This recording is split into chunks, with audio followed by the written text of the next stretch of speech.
everybody, and welcome to our preview of this summer 2025 book club on the book The Body Keeps the Score by Bessel van der Kolk. This preview is free for every listener.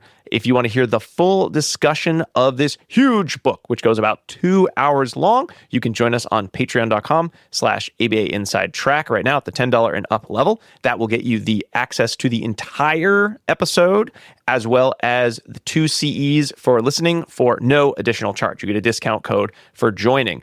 But this is sort of a quick discussion of some of our initial thoughts on the book and, maybe whether you want to check it out or not. But if you want to hear even more detailed discussion of what's inside, you're going to have to listen to the whole thing. But in the meantime, we hope you enjoy this free preview of our The Body Keeps the Score book club. Here it is.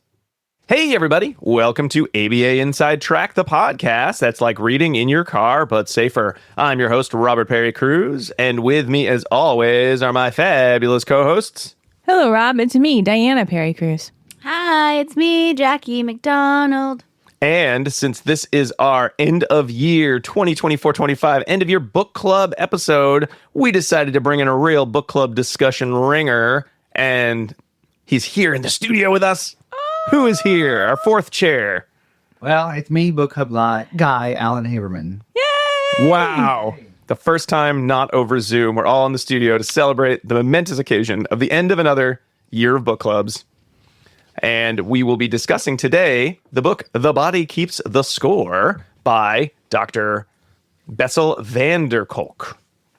And that is what we'll be talking about today. So for those of you new to the show, this is our quarterly book club. This is actually our summer book club. We'll be doing a whole another round of book clubs soon. But every season, we pick a book and we discuss it at length, just like we would do on a podcast, except it's a lot longer because, it's a book, not articles.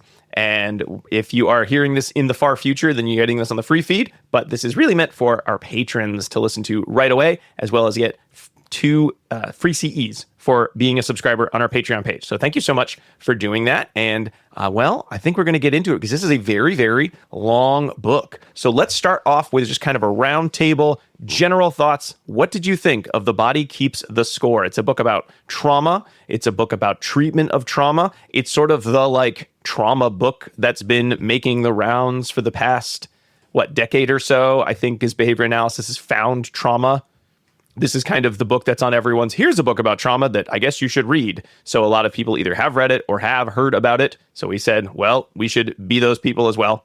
And we did. So let's go around. What did we think of this overall as a book? Dan, I'll start with you because you are the closest to me. Well, I don't want to go first. She said that she was going to go first. She's like, oh, crap. I know. I don't feel like I am the person that should go first. Okay. Alan, you're next. Sure. I think that my professional take on this book is that it's not a book that should be lightly approached by behavior analysts or recommended to learners because it includes a lot of information that's outside of our scope in terms of its approaches, in terms of just how it thinks about trauma and the body and neurology. It does not necessarily misalign with how we talk about those things, but it definitely doesn't align in a lot of places. So it should be very carefully approached from the professionals' standpoint by people in our field. Personally, a lot of the content, in terms of my own therapy history, I didn't also not like how he talked about things or how openly he sort of hops from topic to topic in he's trying to be casual, but it comes off sometimes a little dismissive accidentally, or just kind of equates things or gives them equal ground when they're not. But he's trying to do something very new and interesting. I want to give him credit for that.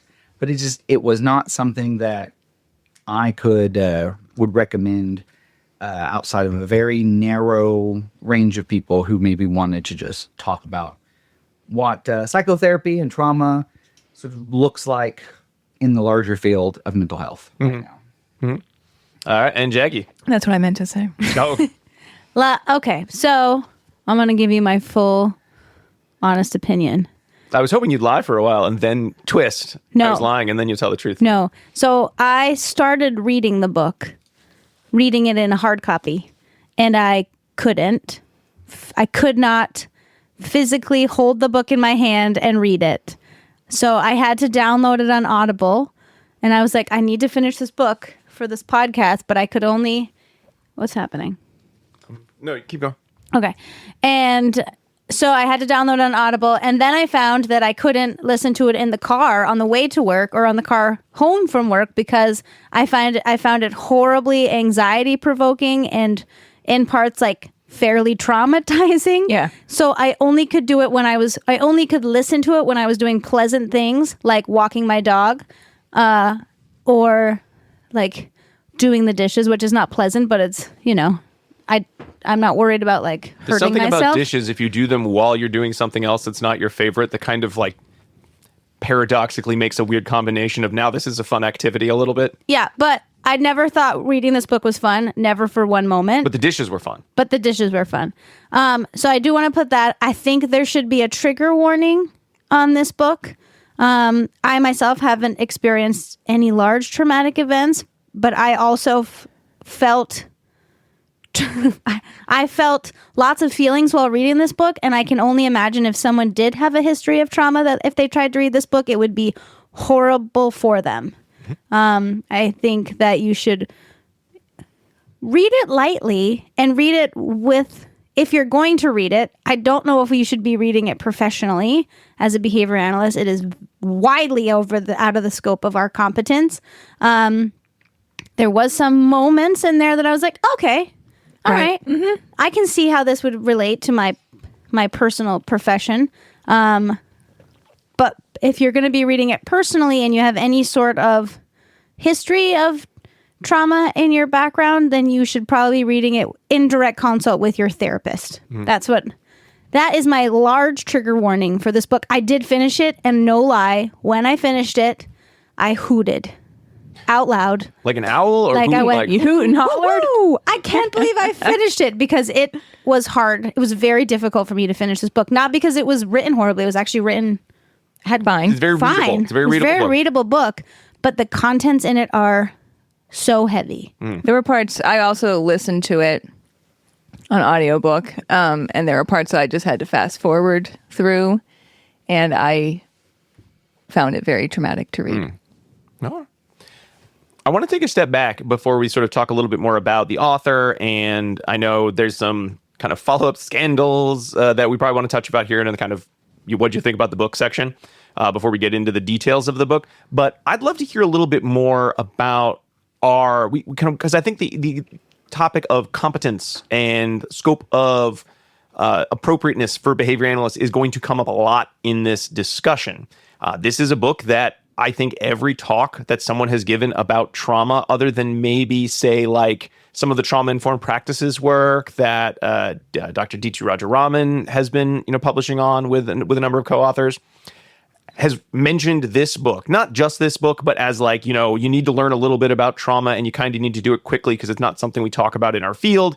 And this book comes up as sort of, not exactly a primer, but as a source. What was your impression of what you knew about trauma in terms of care of individuals and before you read this book? And what is it now that you have read this book? Changed? The same? I can say that I didn't know a lot about trauma before the book, and I can say confidently that I still do not know a lot about trauma after the book as a behavior analyst. Okay, and yes, Taggy, please do couch. You can certainly couch it in terms of like as your own like personal growth as an individual who has mental health that needs to be taken. Yeah, sure. Sorry, No, I understand that everyone has mental health that has to be taken care of, right? Yes, as a behavior analyst, personally and professionally, I don't think I learned a lot from this book. I think the book.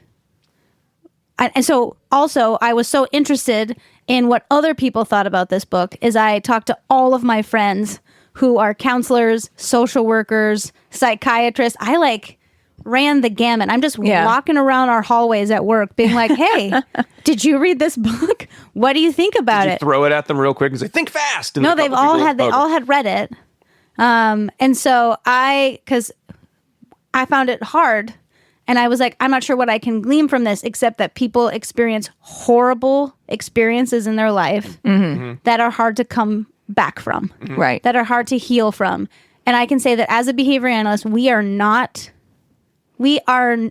not have the training unless you get additional training to deal with that sort of trauma, right? Right. So there is under no circumstance should a behavior analyst say, I'm going to work with this person who has a severe trauma history, either the PTSD to or heal sort of the trauma without a lot of additional graduate coursework in counseling, psychology, or mental health field. So that is what I took from the book, is that behavior analysts should not be doing this work unless you have additional experience. Jake, I kind of want to follow up before we talk about this with the rest of the group, but certainly everyone can join in this. I think one of the reasons that this book ended up in our sort of our list was I don't think there's been a talk about care that hasn't hit on either the idea of consent and assent, which we're all very pro, or the idea of Hot take from Rob. Yeah, I know. That's my hot take for this episode. How trauma is such a big impactor on everything we do. Trauma. Everything seems to be trauma these days. So I kind of do want to get a sense of, I hear you, Jackie, in terms of when we're looking at some of the patients that Dr. Van der Kolk talks about here. So someone who has a diagnosis of PTSD, or the not a diagnosis in DSM, but one that he brings up a lot as, why isn't it? I was on the subgroup that should have put it in there. I can't wait to talk about the DSM. But like kind of the idea of like a developmental trauma almost, that certainly is way outside our scope of practice. I agree. However, there's so many articles and so many practitioners that are really asking us as behavior analysts, well, how are you thinking of trauma? How are you including trauma? I know, like we talked to Dr.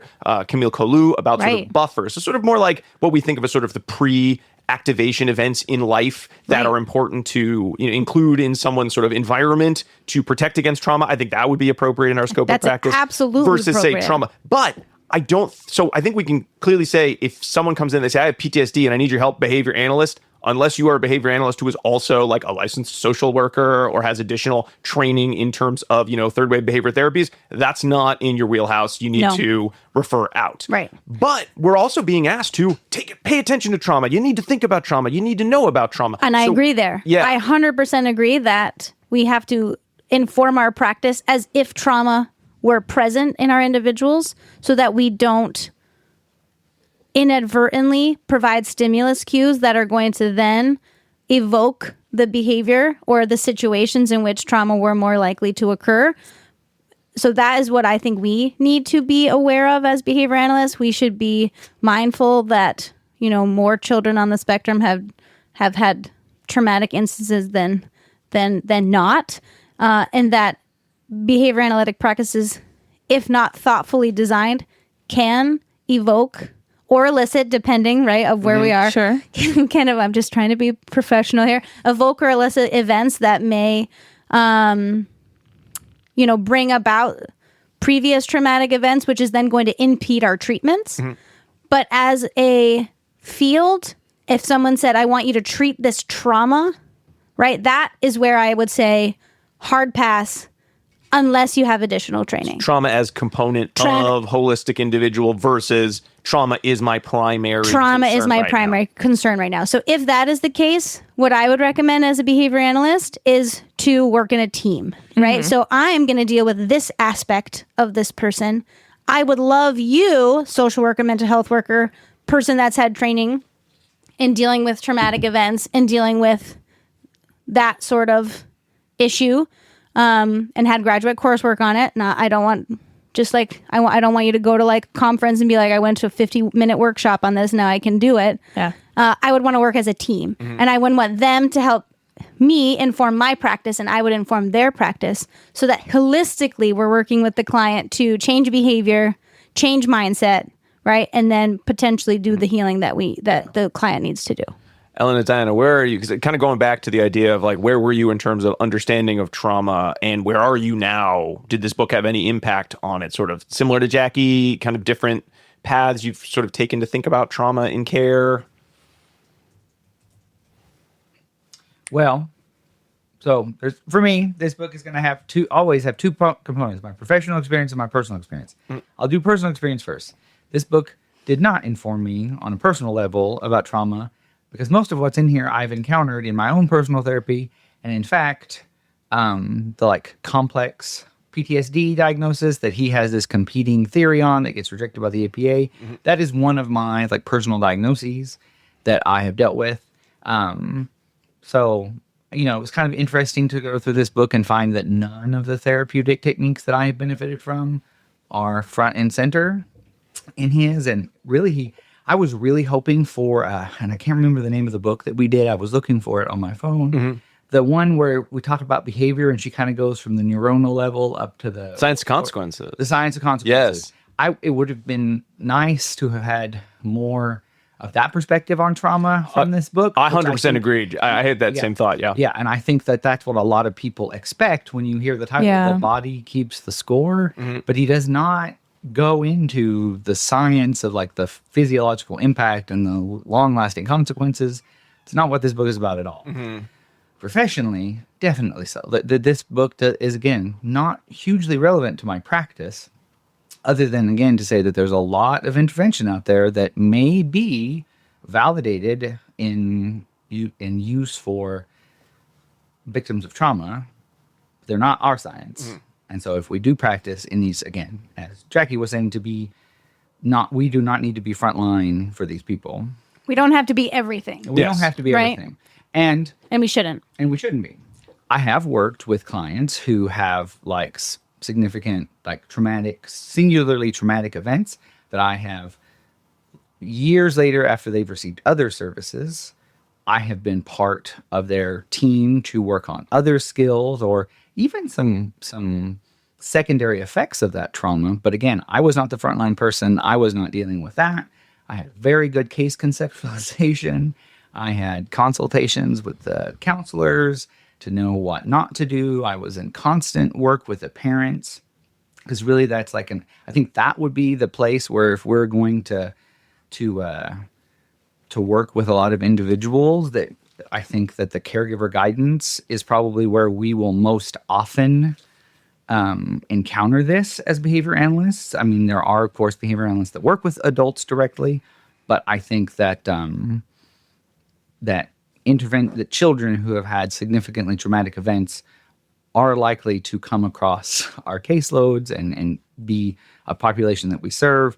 And so understanding how to work with parents about their child who has experienced trauma is like very key as well. But again, this book doesn't talk about that kind of intervention or talk about like the social supports around trauma. So, yeah, I did not find this book personally or professionally enlightening about the subject of trauma. So, Yeah. Dan, I'm curious. Certainly, we have a couple questions out on the table, but I also am wondering, when you were kind of looking at this book, was it a book? Because we sort of talked about it's certainly not a professional guideline, nor did we, I think, read it with the understanding that, and now we're trauma therapists. No. However, it gets recommended enough that I feel it was valid for us to say, well, we should probably look at the book if we hadn't already. And did you find while you were reading this book or listening to this book, were there components that did at least feel in line with your sort of understanding either of trauma as it could be conceptualized as behavior or as sort of the patterns around trauma? Like, were there pieces of this book that you felt would sort of pass that broadhead flowchart of, all right, this I could explain this behaviorally, at least in some context? Oh, yeah. Yeah, there were some components there, and I don't know if you want me to give you like an example. I mean, we'll get into the book a little bit after the break, but you certainly give an example now would be helpful. Yeah, so there's one example where it was a woman who had a past history of trauma, and she had lost a lot of weight, right? And had done so in a short amount of time, and everyone was like very proud of her, but then was commenting a lot on her body, and that was uncomfortable for her. And so then she gained all the weight back. And the point of that example was that the weight loss behavior was not really functioning in the way that people viewing it from outside might see it, the weight loss or the weight gain, right? So it was all related back to the initial trauma experience. It wasn't being properly treated. And for me, that is a good example, because as behavior analysts, we're all about like the contiguous causality of behavior and current contingencies in the environment, right? So we're seeing behavior that's happening in the present and not tracing it back to those past experiences that are likely have such a strong reinforcement history, avoidance history, et cetera, that are really likely controlling behavior in the present moment versus what it looks to be in the moment. So to me, those types of examples in the book were ones that we as behavior analysts could take away in our growing our larger understanding of contextual context and past history. Mm-hmm. I know, Alan, you mentioned The Science of Consequences as kind of a book that we'd done that kind of kept coming back to more in the terms of you wish some of the content of that sort of internal world and how consequences can impact the internal, machinations of our bodies and, how that could be more a part of it. And while there were some sections where he talks a little bit about gene expression, that those were I think that I had in my notes, like, oh yeah, this kind of reminds me of some of the Science of Consequences discussions. Was one of the real pros that we took from that book.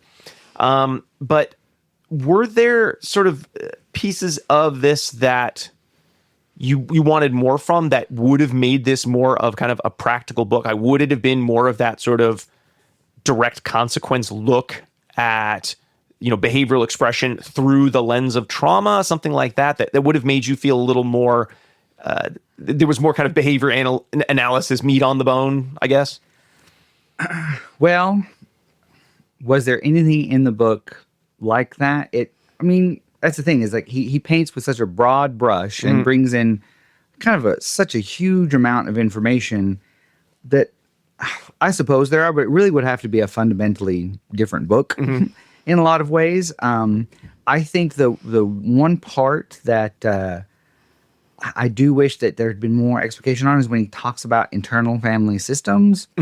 That is like a really interesting. Yeah, that was interesting. Like that is a huge intervention in like integrated psychotherapy that I think that if would be really useful for behavior analysts that are like trained to work with caregivers and are doing like additional training, would be a great bridge for a lot of like ACT training and things like that. Sure. Because all these metaphors about like one's internalized responses and verbal behavior. Okay. Can we wait for that one? Because I Yeah. have some questions in that. Yeah. But As I was reading that, I was like, this sounds a little woo-woo. Yeah. And I would love to get your take on it, because as I was listening to it, I was like, I'm not, I think this is all hypothetical constructs and explanatory fictions, and I'm not sure that will be helpful. And that's, so that will be interesting. Yeah. And that's stuff like the part of your body or the part of your mind that's like the firefighters. The firefighters, and from a behavior analytic point of view, if you could interpret a lot of like that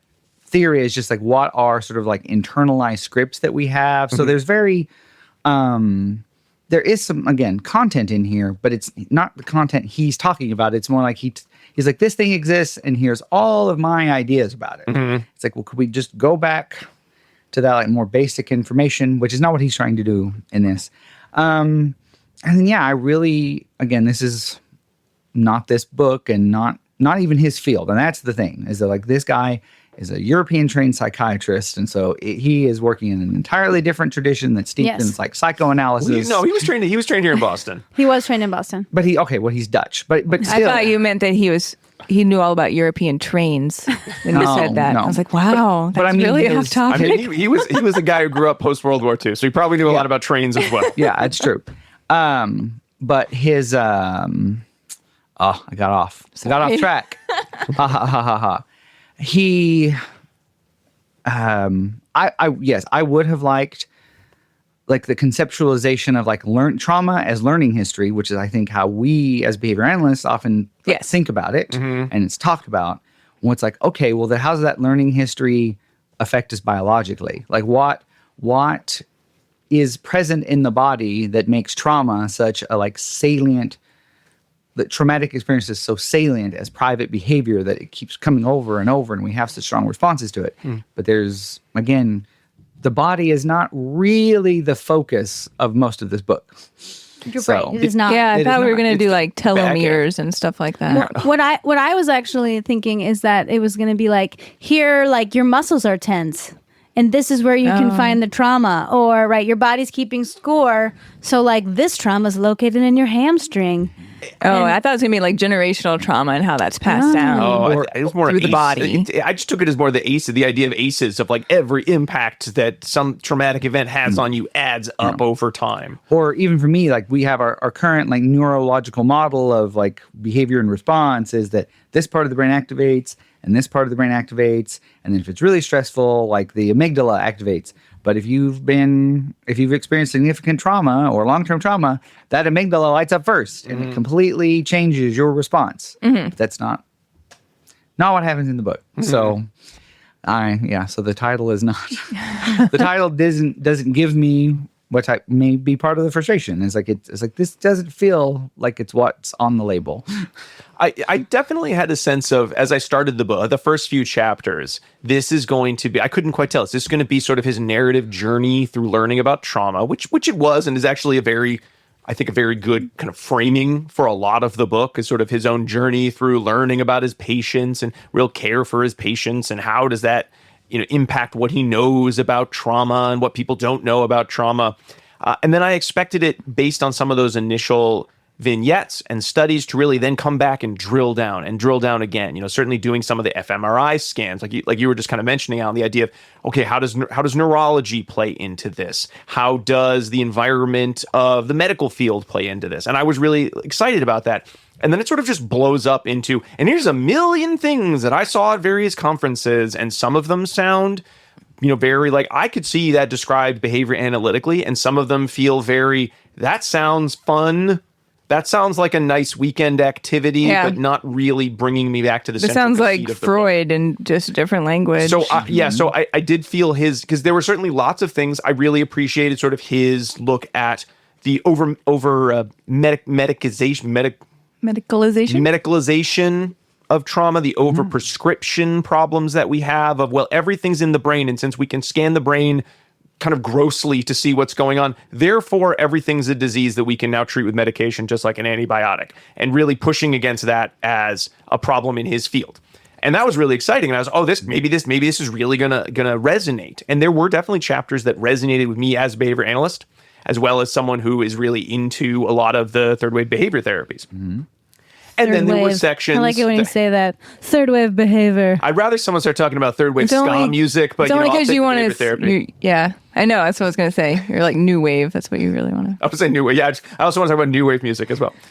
And then it sort of loses some of that thread, and it does get very new agey, and not in a way that I think is well described. So I think that was a big downside of this book. Could be quite dangerous for behavior analysts. Yes. Is what we're all trying to say. Well, how would we warn a potential behavior analyst? How would we recommend they consume this book or not consume this book? Just not consume this book. I mean, if they want to. Like, I was excited initially to read this book because it was on, like, everyone's like, you need to read this book. So you tried hard on this book, Jackie. I did. But behind the curtain, this is not the first time we've sat around and done an episode and this book has come up and there have been heated discussions. It was actually our last episode we recorded where you came in ready to be like, this book, Right. No. And I still feel that way. But I did initially want to read this book because everyone's like, oh my gosh, this is the best book. You should read this book. This book will really inform your life. Maybe it'll change your life. Yeah. And so I was like, okay, but if I hadn't had to read this book for the book club, I would have stopped after chapter 1. Like, if this was like a personal book that I would have read, I'd been like, no thanks. Pass. And maybe that's like this because you're talking about the stories that he's telling about his patients and what they went through. He tells in a good amount of detail, which we're not going to repeat on this show. No, we are not, because trigger warning. Yeah, exactly. And maybe that's just because this further demonstrates that this is outside of our scope, right? Because we are not used to hearing those types of stories about our clients. And other people who don't work in our field would also be very surprised by some of the types of behavior, the severe behavior that we often encounter. Right? So it's just a different population that he's mostly discussing in this book. And one of my takeaways was, I'm really glad that there are people who this is what their population is that they work with, right? And clearly it's helpful, or some version of this is Yes. helpful for people, but I can't do this. It's not my area. Yeah. And I would worry, behavior analysts, we are trained in critical thinking. So, but I think you have to approach this book as you go through, being like, does this make sense? Does this fit within my understanding of the world? And then additionally, is this something I should be doing? As a behavior analyst. Yeah, because there's a different answer for each of those things as you move through the book. Right. So my social worker friends and counselor friends, all that the ones that I specifically talk to do EDMR and do work. We'll have with, to explain what that is. Yeah, we will. It's the latest dance craze. All the kids love it. It's rapid eye movements that help process trauma in the body. You might have seen it on a recent special episode of The Simpsons, where I was Really? so, Lisa did wow. EMDR to go back in time. And I was so happy I read this book because I understood what they were talking about, but also that it doesn't take you back in time. No, it doesn't take you back in time. But so I Wow. spoke to 3 different providers who practice EDMR right now and have had extensive training, one of which who has met this author. And You really did your homework. I really had, because I was so fascinated. Like, I put an EMDR abstract in my notes, everybody. If you I was looked just at- like, who's... I did some homework. I was like, who's reading this book? And for the field, are they excited about it? Like, if someone read a behavior analytic book and they're like, oh, this is crap, would do they feel the same way? And the answer is no. So the 3 people that I spoke to about this book had read the book. The one had met. They were super jazzed about the book. They did not find the vignettes disturbing because that is their everyday. Right. That's what I was trying to say. So Yep. my friend was like, no, that's actually minor compared to the things that I've dealt with. And I'm like, gross. I'm so sorry. But they also have, can I go into this part? They also have mixed feelings about the book now because of the lack of scientific evidence in many chapters of the book, right? So that is a red flag when you're talking about science. Well, I will say there were a lot of references to scientific evidence. There were a few that I did try to find. Anytime you mentioned, we're doing a follow-up study on this. We could talk about maybe why that follow-up study didn't happen pretty soon. Oh, yeah. But there then was no follow-up study. Right. And I can tell you why. And that's the second reason why people have some mixed feelings about this book is because the author got fired from his own trauma center that he created here in Boston because he was not a great person to work with. And like, it's hard to get fired from your own place. Right. And yeah, so he got fired for hostile work environment, mistreating. Allegedly, right. He did file a lawsuit. I think he did not win. That was on Boston.com. I actually found an article they were describing the issue. Yeah. And so that also has mixed feelings with the therapist that I had multiple. And so few of them said, I used to tell people to read this book, but now I don't because I am worried about the scientific evidence and I'm worried about the author and how he treated the people he works with. And then what does that look like with patients? And some of the research, and we'll have it in the notes. There was a Mother Jones article that was one of the first ones that came up when I know, Jackie, you'd mentioned that some of your colleagues had talked about some of the concerns they had about him and about some of the research. And, you know, it does come off as a researched book. And there is research that is sort of mentioned or brought up. But even looking at that article, the author, I have it.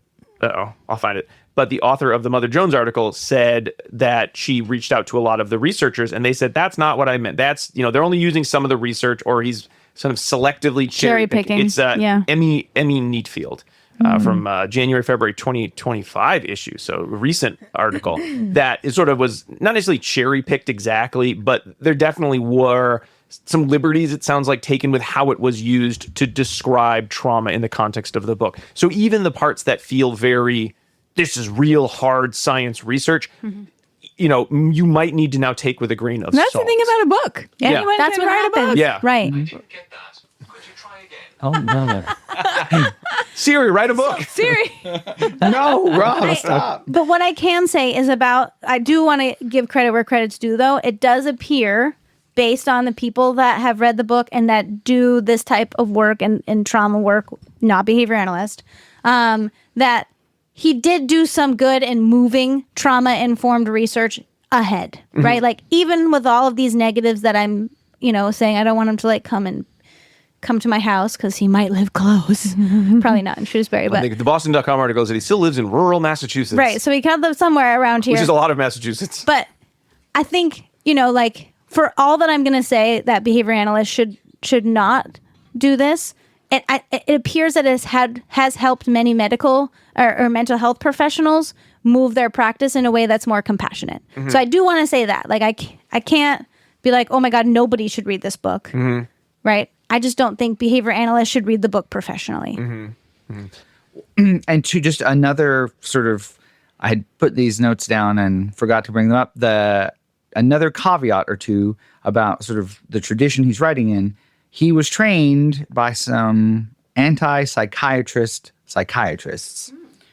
So he's in a very countercultural tradition within his own field that has it's very dated criticism about the field that he sort of holds on to ideologically, and that informed his training. Understandable. So he's already in a psychiatric tradition that's not mainstream psychiatry, even if it is out of Boston, and then which is like the home of psychiatric medicine. Here we are. And then, in a lot of ways. And then we'll talk about this more when we get into the content of the book, but he did have his own proposed disorder rejected from the DSM, which we kind of touched on. That actually was There's one of a lot my of favorite beef in this chapters. book. Yeah, I do like the Yeah. sections where he's like, Yeah. this is what the mainstream thinks. And That was where I was like, those are my what's favorites. actually happening in this That book? made me so Yeah. happy. And I think that also explains why the book, he's so passionate about it, which is I think what a lot of people like. And I feel like but that's also the sort of the Achilles heel of the book, is that it seems sometimes, knowing that about his own history of advocating for this trauma diagnosis, is that it's like a frenzied, this is real and this is all the work I've done. And it's like there's some frustration that he's communicating and like getting some, I felt it. like, there's there's mad some as hell, catharsis. not going to take it Yeah. any more moments in there's this some book. catharsis from having written this book for him that kind of makes it hard. They're like, oh, well, I don't know if there's anything about this. I also can say, I know that the cover of a book should not matter, but this one is exceptionally good. So, the cover of this book makes me want to read this, like with the little person and the little heart. Like, I was like, okay, this is my kind of book. So it's like a silhouette, and then there's a little heart in the person's silhouette, and then there's It's got like a Keith Haring kind of body stars all around it. I don't know if you read the Mother Jones article, but the art that they chose for the top of that article blows this out of the water. Oh, okay. type. Oh, I have. Hold on, I can show it to you. I have it up because I have that up in my note. Okay. I brought that up. I was going to give us the name. I just, I judge books by their covers sometimes. I'm not gonna lie. Oh, totally. Yep. And so this, I think that's one of the reasons I wanted to read the book, because I like the color, I like the art on it, I like the font. There's like, I don't know, it's very appealing. Maybe you should design books. I mean, maybe. All right. Well, I think we've got a lot of thoughts on the book, and one of the concerns we have is that this is not going to be, and we're not your parents. We're not going to tell you can't read this book as a behavior analyst, but I think we bring up some caveats as to what kind of behavior analyst, like where you are in your career and where you are in your training, is really going to make a big difference as to whether this is or is not a book that you could read, maybe take a few components out of, maybe sort of think about, okay, this is something that will help me think of other resources I now want to seek out or additional training.